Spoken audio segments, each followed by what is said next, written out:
Un des facteurs de succès, moi, que je trouve incontournable pour moi comme chercheur, ça a été d'avoir une structure de gouvernance bien claire, bien précise, qui permettait d'avoir vraiment des rôles bien définis en partant. Donc, définir ces rôles-là, c'est pas toujours facile. Ça a demandé des ajustements de part et d'autre. Donc, dans le projet, il y avait la directrice générale du regroupement des centres de petite enfance de Abitibi-Témiscamingue, Suzanne Sinette, et moi-même qui était responsable, dans le fond, de cette gouvernance-là. Mais ça a aussi des impacts. Si une personne a quitté, bien, ça peut amener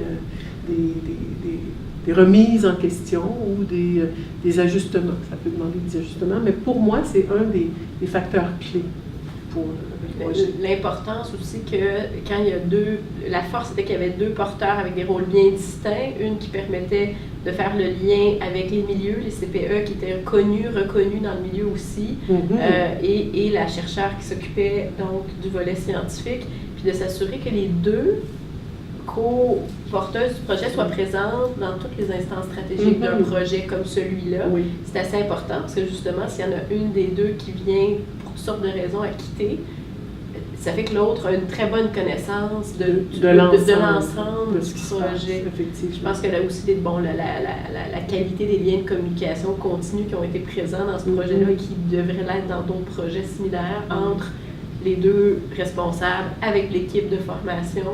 Il y avait des mécanismes clairs d'établis.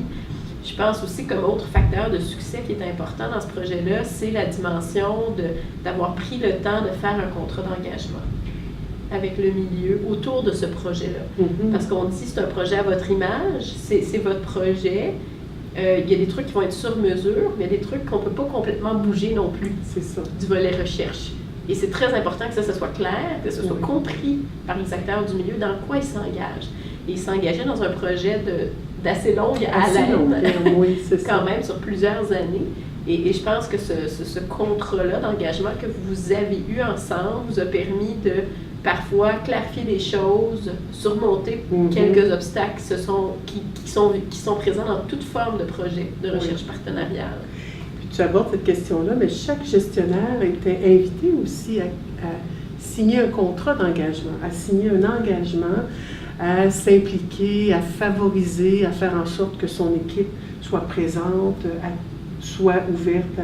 Donc, il y avait tout un travail aussi, une croyance de la part des gestionnaire dans ce projet-là, l'importance de la qualité. Je pense qu'avant même qu'on arrive, qu'on en parle, les gens y croyaient, mais le projet a permis comme une espèce de mobilisation autour d'un thème.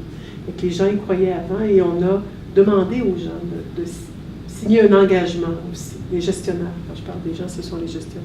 Si les gens y croyaient aussi avant à ce projet-là, c'est beaucoup grâce à l'importance du temps et des ressources qui ont été investies dans la phase de pré-mobilisation du projet, où vous avez sondé les besoins, discuté avec eux, c'est quoi la qualité, c'est quoi la définition de la qualité, comment on pourrait l'observer. Et je pense que cette phase-là a joué un rôle clé, parce qu'il y a des projets similaires qui pourraient peut-être vouloir aller plus vite dans la phase de mobilisation. Puis je pense que c'est pas une étape qu'il faut escamoter. C'est une étape qui vous a permis vraiment, justement, que les gestionnaires le signent, la lettre d'engagement, fort probablement. Ouais. Mais qu'ils se sentent impliqués dès le départ, qu'il y avait leur mot à dire, il y avait des ajustements de part et d'autre qui se sont faits dans cette phase-là, puis tout au long du projet, là, ça c'est certain.